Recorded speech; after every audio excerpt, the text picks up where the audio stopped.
All right, I just wanted to make the video and tell you a little bit about myself, and again, because all collectors are a little bit sick and want a chance to show off their collection, at least show a few nice pieces.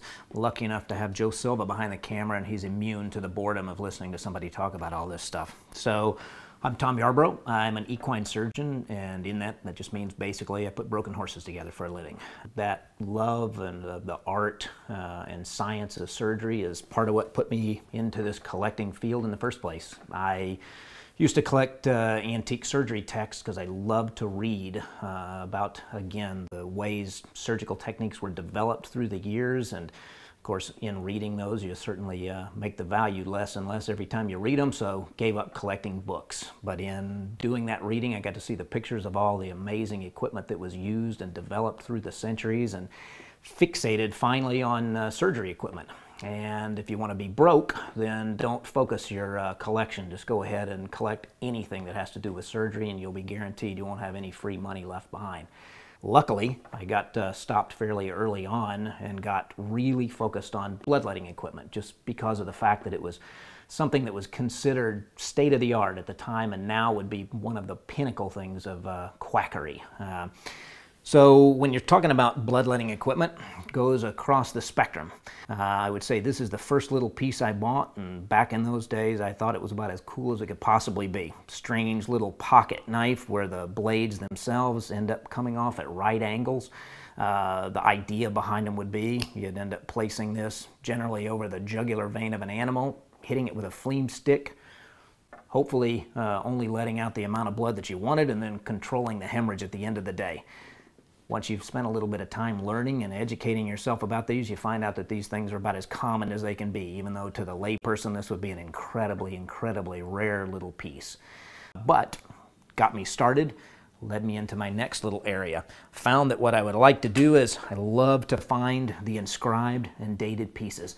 These kinds of pieces right here, kind of like finding a message in a bottle. You always want to see if you can link this item to a person in time, and if possible, if you can tell the whole story about how these men actually came to cross each other's paths. Because this one is uniquely double inscribed and triple dated. It's got on this side George Matthews, 1753, some important date in his life, and then unfortunately one that was more important, died 1793.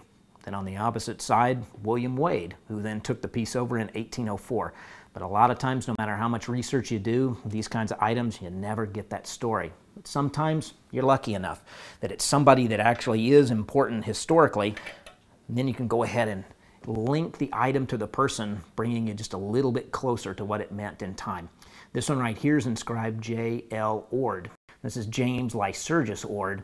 We're in California. There's a big fort called Fort Ord over in Monterey, and that was William Otho Cresap Ord, James Ord's big brother. Big military family in California history.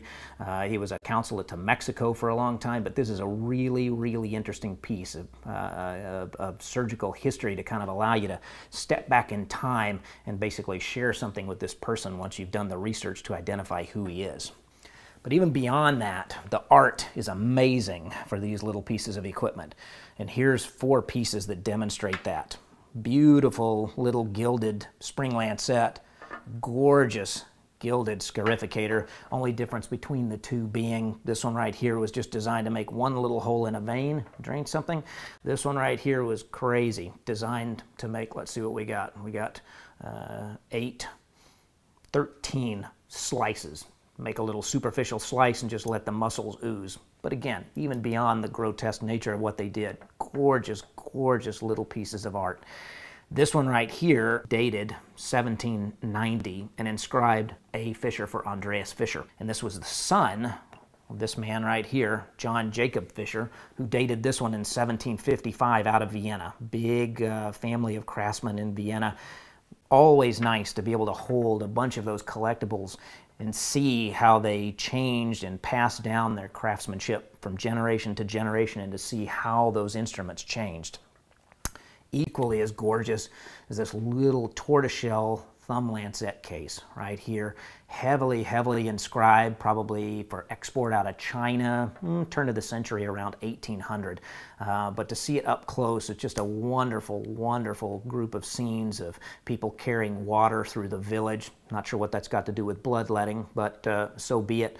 Snakes and dragons on the top. Very beautiful piece. But in doing the research, every once in a while, it kind of demonstrates to us just how small the world really is. This is a gold-washed sterling silver lancet case that I got, and it was inscribed on one side RCK and had this beautiful coat of arms on the opposite side. So luckily the internet nowadays gives you a connectivity to tons of different people. I went ahead and posted this on a site, and a gentleman took this and actually told me that this would be Robert Carew King of Saxham, England.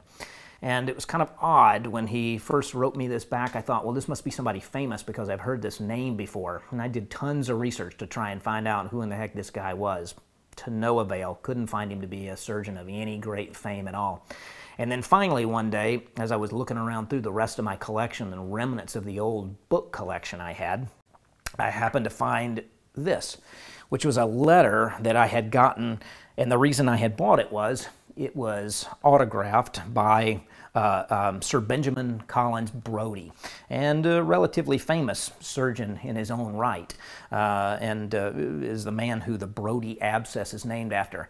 And lo and behold, I actually identified where I knew that name from. This had actually been written 200 years ago to Robert Carew King.